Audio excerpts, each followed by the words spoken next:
Alleluia is a film directed by Fabrice Welz, the director of Tavier, that I covered in last year's 31 for 31, and while I don't think Alleluia is as good as Tavier, I do think it's a pretty solid film overall. I was happy to find this one at Grindhouse Video in Knoxville, Tennessee while on vacation. I had my eye on this film for quite a while, but Vinegar Syndrome has been sold out of the slipcase for a while now, and boom, they have the slippies. I actually ended up putting this one back in favor of a couple stop animation films, but after talking to the clerk about Alleluia, I decided to grab it because I have no impulse control whatsoever. The film is based on the Lonely Heart Killers, which if you know anything about the case, then you'll know how heavily inspired this film is by them. It's akin to something like Natural Born Killers, where the film follows a woman named Gloria. She meets Michelle, who is a scammer. Michelle is played by Laurent Lucas, who plays Mark in Tavier. Michelle can charm women and after a while takes their money from them and moves on. For some reason, Gloria falls deeply in love with Michelle, and together they plan to scam money from people, but Gloria becomes violently jealous of the other women. While I do think Gloria's deep love for Michelle comes out from kind of out of nowhere, Lola Duenas does an amazing job selling the emotion through her performance. Honestly, both leads here just give excellent performances. There's a moment where Gloria is laughing but is passing off as crying that I just found to be really effective.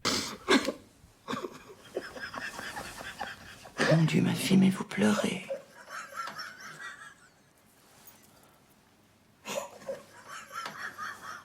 Vous êtes des exemples pour nous tous. Je suis fier de vous accueillir dans ma maison. I also really love the singing scene as it really cemented how unhinged Gloria actually is. It's kind of scary.